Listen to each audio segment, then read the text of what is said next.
pergunta aí, disse que eu já estou por aqui, tá bom? Gente, ó, boa tarde, certo? Hoje Boa nós tarde. encerramos as nossas aulas, a nossa aula da semana, né? Professor, só um minuto. Vai Dessa lançar semana. as notas hoje? Vai lançar as notas hoje? Os professores já estão lançando as notas das provas. Mas vocês já estão recebendo ou A não? gente recebeu algumas. Já receberam? Eu acho que quem libera não somos nós, não. É a coordenação que Não, libera. a gente recebeu dos e-mails dos professores. Foi dos e-mails dos professores. Não me passaram ainda nada, não, Atila. Mas aí eu vou perguntar qualquer coisa. Porque assim, as notas de vocês elas já foram lançadas, tá certo? E assim, aí vou perguntar se já está podendo liberar mesmo, e aí eu pego qualquer coisa, eu libero, eu já envio para vocês. Tá certo? Ok. Tá bom então? O Isadora, professor, eu acho que ela está com problemas na internet. Tá bom, Isadora. Tá certo, viu? Gente, ó, então assim, damos início à nossa última aula dessa semana, claro, evidente. Vamos continuar falando ainda do mesmo assunto, só que com outras temáticas dentro desse discurso e do texto que nós começamos na aula passada. Vocês viram que a aula passada foi muito boa, né? Porque houve a interação e nós pudemos O perceber. Zé saiu. Já saiu, acho que já A está com internet algum dele deve estar problema horrível. na internet. Aí ele entrou agora também, né? Está participando. Então, assim, nós conseguimos falar, digamos assim, né? Ver essa problemática em alguns anúncios publicitários, na verdade. Hoje, por exemplo, eu vi um anúncio publicitário altamente racista, por pura coincidência, era do que nós estávamos falando na aula passada, certo? Eu vi que uma empresa de Bombril, certo? A Mídia Ninja, para quem não conhece, a Mídia Ninja não é fazendo propaganda da Mídia Ninja, tá certo? Mas assim, a Mídia Ninja é uma imprensa independente que tenta vincular de forma real, certo? De forma real o que está acontecendo no mundo. Sem e como ela, por ela ser uma mídia independente, ela tenta não ter ideologias do dono das empresas de comunicação ou partidárias. Ah, professor, mas ideologia todos nós temos. Todos nós temos, professor, verdade. Só que aí depende da ideologia a qual você segue, né? Qual é a ideologia que você prega? A mídia ninja ela tenta colocar o seguinte, ela tenta colocar o que de fato está acontecendo no mundo, certo? E sem tentar não maquiar, né? O que está acontecendo o que está acontecendo no mundo. E aí o que foi que aconteceu? Na verdade, por ela ser uma imprensa independente, geralmente as pessoas é quem mandam vídeos e fazem denúncias e ela vai, confirma essas denúncias e posta na página. E voltando então para o assunto que a gente estava, antes de falar sobre como eles trabalham, ela agora, recentemente não, hoje mesmo, ela compartilhou que uma empresa voltou a publicar um anúncio publicitário de Bombril, né, que não é Bombril, na verdade, é a esponja de aço Bombril, já é uma forma de personificar o produto, né? Tipo, chamar O produto, iogurte de Danone. É tipo isso. exatamente, ou chamar refrigerante de Coca-Cola, né? Eu não faço isso, não. Então, Só assim, Pepsi Cola. continua do mesmo jeito, que não tem a marca Pepsi.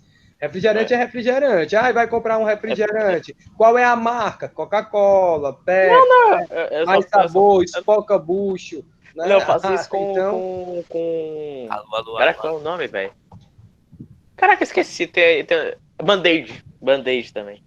Que não é Band-Aid, né? Band-Aid, é curativo. É Mas a curativo. gente chama de Band-Aid. Exatamente. Isso aí é a empresa, essa empresa, ela utiliza uma figura de linguagem que personifica isso, certo? Que simplesmente transforma o nome do produto como se fosse o nome do objeto, do serviço, né? Aí você faz propaganda sem saber. Sem saber, exatamente. Deixa eu só confirmar aqui. Qual foi o negócio racista? Foi tipo aquele negócio que eu falei lá na aula passada, Que é, que é com chamado. a questão lá do Que é cabelo chamado da marca, a isso, crespinha, que o cabelo era lancheado. Era muito. pronto, Atila, justamente essa denúncia que denúncia que o que a mídia ninja está fazendo hoje. Ele voltou com o anúncio publicitário do Bombril, da esponja, Bombril, só quero dizer Bombril, da esponja de aço, e aí ele continua colocando a marca Crespinha, viu? Ele continua com o nome da empresa Crespinha. Seríssimo, não sei se vai dar para vocês verem agora, mas eu vou tentar colocar aqui para que vocês vejam. Não, peraí, é a mesma marca? O nome da marca é Crespinha ainda? Aqui, ó. Meu Deus! Certo? E Jesus! Aí ele retoma 68 anos atrás, ele volta com isso, certo? Ele volta nesse momento, principalmente nesse momento que o mundo inteiro está, né, protestando, certo? Vivenciando essa desconstrução racial, né? Essa desconstrução racial colocada de forma errada, né? Errônea, segregadora, entre outras palavras aqui de cunho negativo, a empresa vem e está com um anúncio publicitário, colocando ainda o nome da esponja de aço de Crespinha, associando, para quem não entendeu, associando o cabelo, né, os cabelos crespos, à esponja. Como é que o cara faz um negócio desse, velho? A esponja não, gente, eu tô falando esponja é uma coisa. A palha de aço, né, que é chamada palha de aço. É lã de aço. Isso, então, o que acontece? Aí ele fala dizendo isso. Então, assim, você nota que o que nós estávamos falando na aula passada é justamente o que hoje nós estamos presenciando, o que hoje eu acordei vendo nas redes sociais. Ó, essa figura de linguagem, ela pode ser chamada de personificação, né, ou prosopopeia. Prosopopeia é uma figura de linguagem que ocorre quando há atribuições de ações, qualidade ou sentimentos humanos. Não, a prosopopeia, você dá características humanas a ela, né, na verdade, né? Que é a personificação também. Só um instante.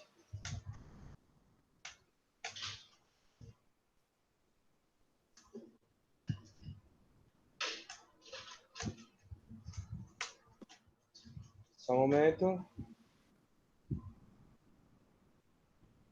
Metonímia, estava tentando lembrar e não lembrei. Metonímia é a figura de linguagem. Metonímia é a figura de linguagem quando você troca, é uma figura de linguagem quando você troca o nome do produto, pelo nome da marca, esse publicitário nunca mais é pobre na vida dele. Por exemplo, quem simplesmente conseguiu colocar o nome do refrigerante Coca-Cola, certo? Da marca Coca-Cola. E hoje as pessoas, não vou nesse não, eu vou no próprio Bombril mesmo. Toda criança, quando vai à mercearia, certo? Ao boteco, né, o mercadinho, ou o comércio, que for, a mãe diz assim, meu filho, vá comprar Bombril. Então, assim, quem inventou essa marca Bombril simplesmente foi uma jogada de mestre. Por quê? Porque hoje todas as pessoas associam a palha de aço com o nome Bombril. Então, assim, pode ter o produto Assolan, pode ter qualquer outro produto ali naquele comércio, mas a criança chega dizendo o quê?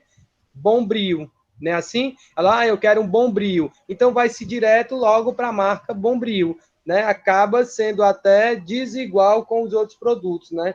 Então, isso se chama metonímia. Metonímia é uma figura de linguagem quando nós associamos a palavra, certo? Associamos essa palavra ao produto.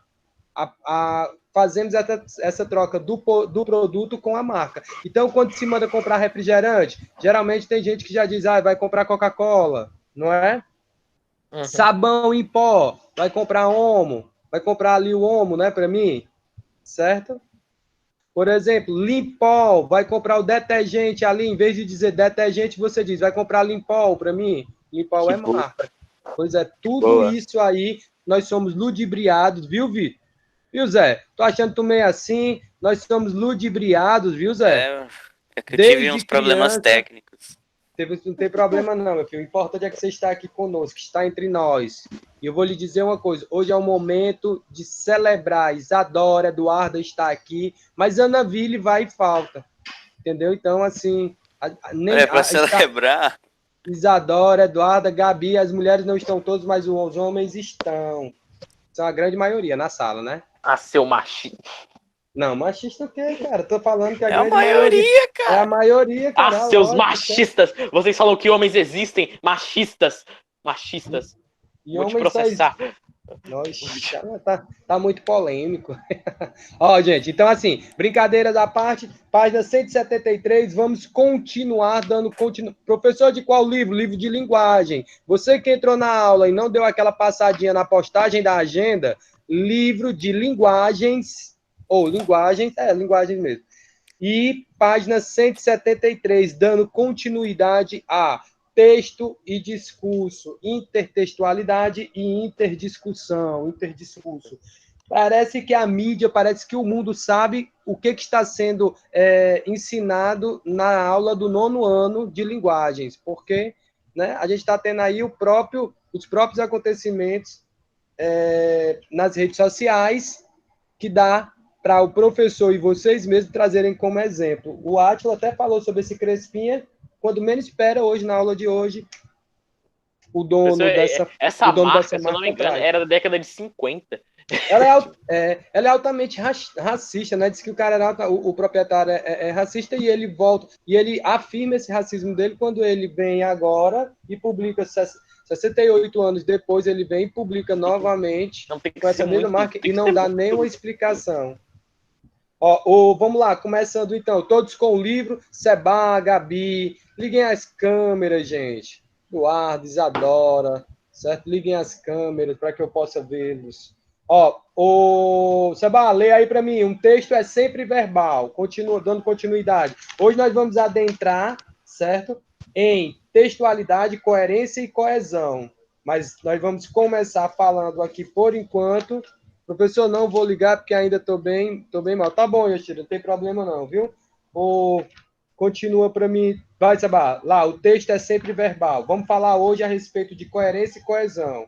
Coerência e coesão. Uma tem a ver com o sentido, a outra tem a ver com a parte gramatical. Certo? Vou já explicar como é que funciona. Pode ser, Sabá?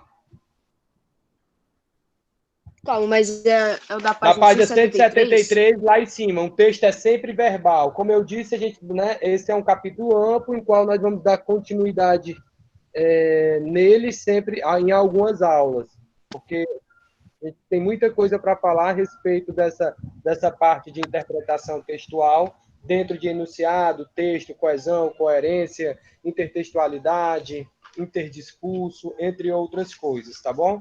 Pode continuar. Pode começar para mim? Certo. Um texto é sempre verbal? Veja como Eduardo Ferreira Grosso satiriza as relações de poder nesse cartoon, constituído apenas de linguagem não verbal. E aí nós temos ele, certo? Temos aqui. Se você notar, você vê o quê?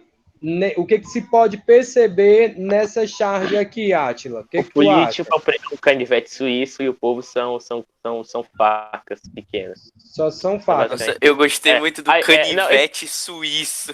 Não, canivete suíço, pô. Não é, cara? Cara, é altamente... Canivete suíço. Não, nem todo canivete é assim. É autodidata em relação a... Não, é que meu pai tinha um. A arma branca, tá vendo aí, né? Meu pai tinha um. Mas isso daí seria o populismo? Tipo, não, ele representa tudo? O político também quer dizer que ele representa todas as classes. Exatamente. Eu estou olhando o seguinte... Você pode interpretar de duas maneiras, tá certo? Como eu estou conseguindo perceber o colarinho aqui da camisa dos demais, tá dando para perceber aí, Zé? Sim. Do povo? Eu não acredito que aqui seja o povo. Deixa eu só confirmar aqui. Porque, assim, tá muito bem arrumado para poder ser o povo. Tá certo? Tá dando para entender até aqui? Eu vou continuar vou continuar evoluindo, né? Desenvolvendo. Então, eu não acho que seja o povo. Eu acho que seja também político. Só que nós temos um que está na bancada. Tá entendendo? Então, é mais ou menos assim. Enquanto um tem uma arma, digamos assim, né? Enquanto um é afiado, os outros ali, o outro que está naquela bancada tem bem mais recursos de armas, vamos dizer assim, no sentido figurado, né? Do que ele usa isso para manipular, né? Exatamente. E aí ele acaba utilizando isso para manipular. Vamos fazer uma analogia, vamos trocar isso com essa figura das armas com o sentido da lábia, do diálogo, do conversa. Não, ou então também tem outra. O político que tá na bancada tem dinheiro, os outros não têm. Também pode ser. Pode ser, exatamente, pode também ser isso também, né? Que é a troca de favores, né? Ó. Em Salão Internacional de Humor, né? De Piracicaba. Aí temos aqui Centro Nacional de Pesquisa, e aí vamos lá. Há o conjunto de fatores que constituem a situação na qual é produzido um texto. Chamamos de contexto discursivo. Ó, como tem a ver com o discurso, tá vendo? Ó? Chamamos de contexto discursivo ou situação de produção, e ao conjunto da atividade comunicativa, ou seja, o texto e o contexto discursivo reunidos, chamados de discurso. Então, eu acho que é muito para isso também, viu, Átila? O que acontece? Temos ali todos, vamos colocar assim, todos ali são iguais, né? Fictício, né? Fictício, vamos colocar no sentido figurado. Todos são iguais, mas tem uns que são mais iguais ainda, né, do que os outros. Então, assim, vamos colocar aí que todo mundo seja essa navalha. Mas o político que está se referindo a ele acaba tendo mais navalha do que todos os outros. Então, mais conversa, tem uma retórica maior, certo? Um discurso de manipulação, porque ele acaba tendo vários outros recursos para poder manipular. Enquanto uns só cortam, ele pode cortar com a tesoura, ele pode abrir como se fosse com essa tampa, né? Esse abridor de garrafa. Tem vários outros mecanismos, né? Como se grande canivete suíço. Pois é, grande canivete suíço. E olha que legal, porque assim, não sei se é suíço ou não, né? Mas assim, a gente pode colocar até uma referência aí, já que o Átila colocou de canivete suíço, dos europeus, né? A velha manobra, né? Do que se faz lá, o complexo do vira-lata. O que se vê fora, né? As pessoas vão lá de fora, vêm, manipulam, e aí o povo tem aquele complexo de vira-lata e acaba o que é de fora sendo melhor sempre do que o que está Você aqui. Você acaba de definir o Brasil. O complexo de vira-lata é justamente utilizado com o Brasil. E aí nós temos discurso. Discurso, Átila, diga para mim o que é o discurso. Leia para mim sobre o discurso. Discurso é atividade comunicativa capaz de... Só um instante, viu, Átila? Para os que faltaram na aula passada, né? Eu estou fazendo tipo ainda uma revisão, certo? Começando a partir do discurso, que não foi lido na aula passada, e a gente está lendo agora para começar depois, entrar em textualidade, coerência e coesão. Pode continuar, meu filho. Discurso é atividade comunicativa capaz de gerar sentido desenvolvido entre interlocutores. Além do enunciado verbal, engloba também elementos extraverbais, isto é, elementos que estão em situação de produção. Por exemplo, quem fala, com quem fala, com que finalidade, etc. E quem também participam da construção do sentido do texto. Muito bem. Então, assim, o discurso é essa atividade comunicativa, né? Então, há essa atividade comunicativa. Então, por exemplo, quem fala, nesse caso aí dessa charge, o político está falando. Com quem fala? Com seus pares, digamos assim, né? Na Assembleia, vamos lá. Certo? E com que finalidade? E os usos que ele utiliza para trazer esse sentido. Acaba nos levando a perceber o que significa essa charge.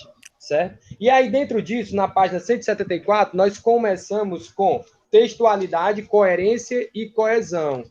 Para isso, eu vou pedir para o Vitor dar o ar da sua voz. Professor, e aí, vou morrer se eu ficar sem o ar da minha voz? Morra, mas se tiver de morrer, morra com educação. Com Jorge, que é isso, velho? Nada mais faz sentido. Nada mais faz sentido, né, Zé? Deus me livre, que é isso. Tô brincando, Zé. Caraca, profira, vai ficar mais bonito agora. Profira esse fragmento de textualidade, coerência e coesão da página 174, que esse cara, o professor, me pede. Mas é para ler o texto ou do começo? Não, lá do começo. Uma das grandes obras da literatura... Uma das grandes obras da literatura brasileira é Grande Sertão, Veredas. Do escritor mineiro Guimarães Rosa. Isso. O narrador, o ex-jagunço Riobaldo, apesar de ser um homem simples do sertão, faz reflexões filosóficas profundas, cheias de poesia e sabedoria. Leia o que essa personagem pensa sobre contar histórias e sobre a saudade. Muito bem, pode continuar, tá certo? Contar é Tá. muito dificultoso.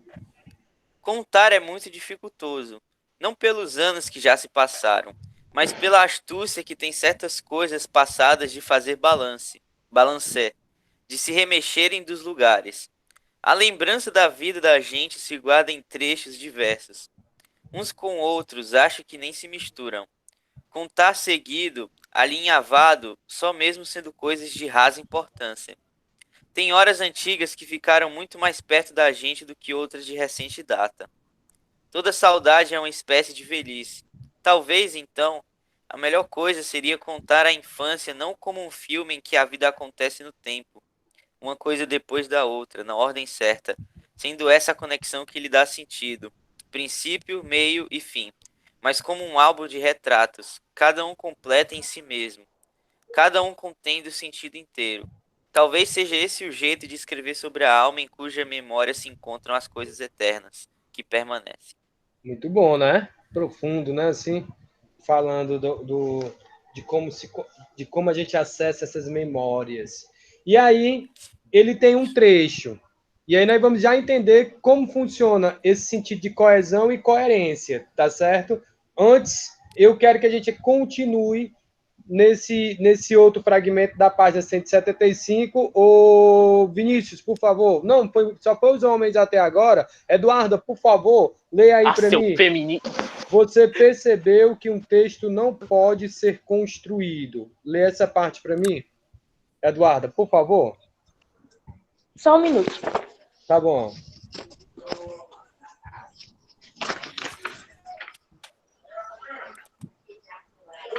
Em que página, professor?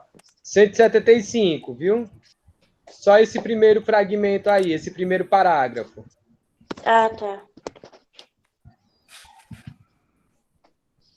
Você percebeu que um texto não pode ser construído com frases soltas, desconexas. Além disso, a alteração da sequência de suas partes pode alterar profundamente seu sentido. Para um texto ter unidade de sentido, para ser um todo coerente, é necessário que apresente textualidade, isto é, que apresente conexões gramaticais e articulação de ideias. Em outras palavras, que apresente coesão e coerência textuais. Muito obrigado. Aí agora nós vamos entender o que é essa coesão e essa coerência textual. Em poucas palavras. A gente vai ler o conceito, mas eu vou explicar para vocês em poucas palavras. Coesão. Coesão tem a ver com a parte gramatical. Coerência tem a ver com o sentido do que você está falando. Por exemplo, se eu peço para o Vinícius falar a respeito de preconceito racial, aí o preconceito racial, o Vinícius começa a falar sobre a homofobia. Não deixa de ser um preconceito. Mas não é o não que é você assim? pediu. Mas não foi o que foi pedido.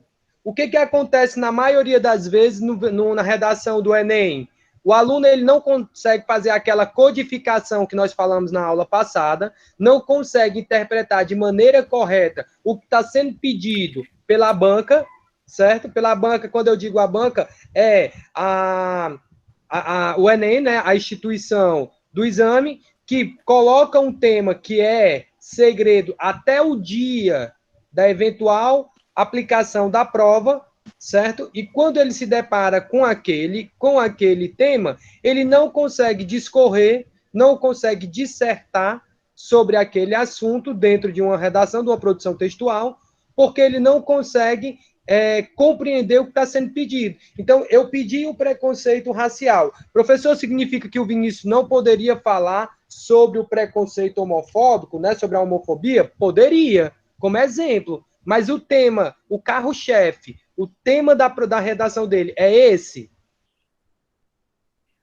Seria esse o tema? Não, né? Negativo. Negativo. Então, assim, professor, eu poderia falar sobre preconceito? Poderia. Você poderia falar sobre o feminismo, sobre o feminicídio, né? Você poderia estar falando, colocar aí a questão do feminicídio, você poderia estar colocando aí a questão do preconceito, da homofobia, você poderia estar colocando como exemplos, como relações, fazer relações preconceituosas. Isso é só, né? Preconceito o tema. Se fosse exatamente. Mas você teria que, o seu texto teria que ter uma vertente. E qual seria? O racismo, certo? Essa relação de racismo, né? Que a sociedade, infelizmente, né, acaba externando, né? Vamos dizer assim, colocando para fora esse preconceito. E aí, assim, isso se chama o quê? Isso se chama coerência. Por quê, professor? Porque coerência tem a ver com o sentido, certo? E já a coesão tem a ver com a gramática. Então, como é que entra a coesão no texto, professor? Quando você utiliza a gramática corretamente. Você vai utilizar os conectivos, você vai colocar os parágrafos, você vai entender que o seu texto, a sua redação, ela é construída de introdução, desenvolvimento e conclusão. Coesão tem a ver com a estrutura. Coerência tem a ver com o sentido. Eu não vou começar agora a falar aqui com vocês sobre um assunto, e aí simplesmente eu estou falando aqui sobre aula, sobre texto, coerência e coesão, e aí vem um Átila e começa a falar sobre equação. Né? Voltando àquele assunto da equação, vem um Átila querendo falar sobre a matemática aqui, ou alguma disciplina, algum conteúdo de química. Né? Logo vocês vão dizer assim, o que tem a ver? A pessoa não me lembro de química, não, tá complicado. O que tem a ver? Aí é a mesma coisa quando o professor pega um texto que não tem nexo, certo? Que não há, não há conexão, não é um texto com léxico, né? Não tem sentido. Então, a mesma coisa que acontece quando um professor lê uma redação que o aluno falou algo, ou que ele vai escrever, ou que falou algo que não tem nada a ver com o assunto que se é passado. Até aqui, todo mundo entendendo? Sim. Certo? E aí nós vamos agora para Gabi. Gabi, leia para mim o conceito de coesão textual, apesar de já ter sido dito, mas leia, por favor. Coesão textual são as conexões gramaticais existentes entre palavras, orações, frases, parágrafos e partes maiores de um texto. Foi o que foi dito aqui, né? O que a gente entende sobre a gramática. Aí, às vezes, o aluno pergunta assim, onde é que eu vou aplicar essa oração? Para que eu preciso saber o que é uma oração para poder aplicar? Tá aqui, ó. Eu tenho que saber essa distinção, né? Para poder fazer o uso dela. O que seria de uma receita médica se o médico não soubesse escrever? E eu não estou falando da caligrafia, né? Eu estou falando da mensagem, né? Pois é, da mensagem. É verdade, Atila, é tanto que houve uma lei, existe uma lei agora que toda receita ela tem que ser impressa pelo computador, por conta dessa dificuldade, né, da caligrafia médica. Aí o povo diz assim, é porque o médico estuda... Olha os estereótipos sendo criados. É porque o médico, ele estuda demais, o estudante de medicina, ele estuda demais e escreve demais. Quer dizer que só o estudante de medicina estuda? Sim, quer não, dizer mentira, que todas as outras disciplinas, todos os outros cursos de nível superior, ninguém mais escreve, fica todo mundo só olhando para o professor e só um médico que escreve, por isso para justificar, olha os estereótipos sendo criados, isso para justificar a caligrafia do médico, porque já é uma graduação prestigiada, né, com essa posição de poder que a medicina tem, e ainda se justifica a caligrafia ruim, péssima, certo? De alguns médicos, que eu também não posso ser extremista, né? E aí, continuando, as palavras que realizam articulações gramaticais, também chamadas conectores, são substantivos, pronomes, conjunções, preposições e etc. São comuns nesse papel ainda a palavra como isso, então, aliás, também, isto é, entretanto, por isso, daí, porém, mas, entre outros, que não deixam de ser conectivos. No trecho, talvez seja esse o jeito de escrever sobre a alma, por exemplo, o pronome demonstrativo, esse, é um conector, pois retoma o que foi desenvolvido antes sobre o método de contar fatos do passado. como um álbum de retratos. Como os conectores são portadores de sentido, eles também contribuem para construir a coerência de um texto. Significa que os conectivos eles servem também para trazer a parte da coerência do sentido. Por exemplo, se eu converso agora mesmo com o Seba, e eu estou falando com o Seba desse jeito assim, olha, Seba, o que acontece? Estudar matemática, né? Vou na matemática de novo. Professor, se eu tenho uma coisa com a matemática, né? Tenho, né? Amo a matemática, certo? Mas amo o português, claro, né, gente? Né? Não tem como, né? Aí, ó. Então, assim, Seba, liga teu microfone para a gente poder interagir, Seba. Aí, o que acontece? Eu estou conversando, eu vou fazer a pergunta para ti, ver se você entende. Por que os conectivos são importantes e eles trazem a coerência também, o sentido textual? Porque se eu estou conversando com o Seba, eu estou conversando com o Seba sobre a matemática, e diz assim, ó, Seba, matemática é importante. Porém, mas, utilizei dois conectivos, né? Porém, mas, é preciso que se haja interpretação para isso. E a interpretação, ela vem quando você estuda uma disciplina do português, né? A disciplina do português. Então, eu pergunto para o Seba agora. Seba, quando eu disse mas ou porém, traz o sentido de quê? Dentro do que eu falei?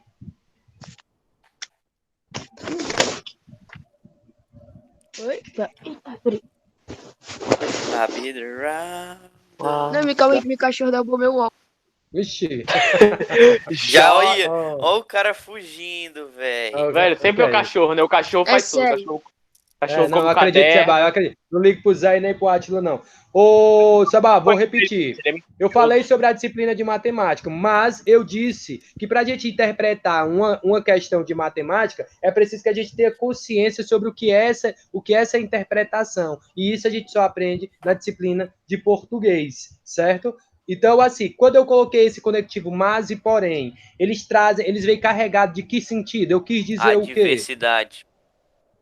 De adversidade, entendeu? A matemática, Serve ela é também boa. falar, tipo, posição, alguma coisa assim? De oposição também, exatamente. Adversidade, oposição, a mesma coisa. Então, o que acontece? Olha como traz sentido, olha como traz a coerência, tá vendo aí? Então, a importância da coerência. Porque os conectivos, eles já vêm carregados de significado, né? De intenções por trás, certo? Tá dando para entender? E aí, para a gente poder finalizar esse assunto, eu vou no Vinícius. Vinícius, meu filho, eu lembro que na aula passada eu disse, começo com você, Vinícius, e nem comecei, né? Mas estou finalizando. Olha como o professor tem uma memória, viu? O professor tem uma memória, viu? Coerência textual. Vá, Zé. Zé não, Vinícius. Coerência textual é a estrutura lógico-semântica de um texto. Isto é, a articulação de ideias se faz com que, numa situação discursiva, palavras e frases proponham um todo significativo para os interlocutores. Para os interlocutores, muito bem. Então, professor, toda a vida que eu... A coerência textual é a questão do próprio texto, né? A própria textualidade. A coesão textual é a gramática.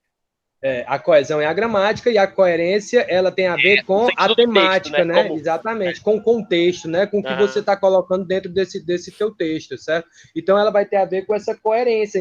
Você tem que ter coerência no que você fala, certo? Vamos pensar num cara que foi pego em pleno carnaval, no oba-oba, alcoolizado, certo? Na BR, parou. Ele saiu do carro, que foi que ele começa a falar com o policial, ele está visivelmente alcoolizado. Ele vai ter coerência no que ele vai falar com o guarda? Não. Né? Se você for na internet, for na internet, você vê esses casos aí dos caras, desses vídeos, né? Um relato tão específico que talvez eu desconfio que foi bolado agora. Suspeitosamente específico. Suspeitosamente específico. Então, o que acontece? Essa coerência, esses vídeos na internet que você percebe, que você vê, você for procurar, você vai ver o cara vai falando assim, eu tenho um vídeo que é muito engraçado, que o cara diz, eu bebi, e daí? Né? Ele diz, eu bebi, e daí? Então, ele não articula, certo? De maneira correta. Eu acredito que essa especificidade que o Vitor acabou de falar é o que a gente tem visto também muito agora com essa pandemia, com tudo isso aí também. Nessas lives aí, certo? Desse povo. Ei, E aí eles rapaz! começam cantando de um jeito, quando menos espera, termina de outro Não, jeito, né? o pior é quando já começa estranho. Já Tem muitos começa aí que já estão começando estranho já. É verdade, é verdade. Aí já é. falta essa coerência, né? E aí, só para finalizar, Isadora, finalizando aí só esse pequeno fragmento da página 176, por favor, ligue o microfone aí, dá certo? Oi? Abir. Leia para mim aí, ó, 176, só aquele fragmentozinho lá de cima. Um dos princípios básicos da coerência textual. Tá. Um dos princípios básicos da coerência textual é a não contradição, ou seja, as ideias não podem ser contraditórias entre si, nem apresentar incoerência em relação à realidade, a não ser que a contradição seja proposital. Pronto. Quando eu digo mas ou porém, naquele exemplo que eu passei há pouco tempo, é proposital, certo? Há uma construção de sentido dentro do que eu estou falando. Mas quando eu acabei de passar o exemplo de que um guarda para o alcoólatra, né? Digamos assim, a pessoa que consumiu álcool. E aí ele simplesmente está visivelmente alcoolizado. E aí ele começa a falar e diz assim para o guarda, mas eu não bebi, certo? Ou eu bebi e o que tem? Ele se esquece da lei, certo? Da lei seca, né? Da lei que proíbe a condução de um automóvel, certo? Ou de uma motocicleta, você estando no estado que ele está, certo? Então não há coerência. Pode falar, Vitor. E daí? E daí, né? Pois é, e daí? E aí temos aqui um exemplo. Pode haver coerência sem coesão, né? Pode haver coerência sem coesão, professor? Aí ele diz: há textos que se organizam por justa posição ou com elipse, e mesmo assim podem ser considerados textos por seus leitores ou ouvintes, pois constituem uma unidade de sentido. Como exemplo de que pode haver coerência ou coesão, veja este poema. O que ele está querendo dizer aqui? Professor, se a coesão está atrelada à coerência, pode haver coerência sem coesão? Pode. A poesia, geralmente, ela é uma desconstrução da lógica, né? Mas isso é para quê? Para te fazer refletir, né? A poesia, geralmente, ela utiliza, mas para fazer você refletir. Que nem aqueles... Eu não lembro do poema direito, mas é mais ou menos assim. Vou esquecer agora, eu não acredito. Das Palmeiras e o Sabiá, quem lembra? Eu não estou lembrando agora. Até tem Palmeiras, onde canta o Sabiá, não lembro o resto. Pronto. Então, o que acontece?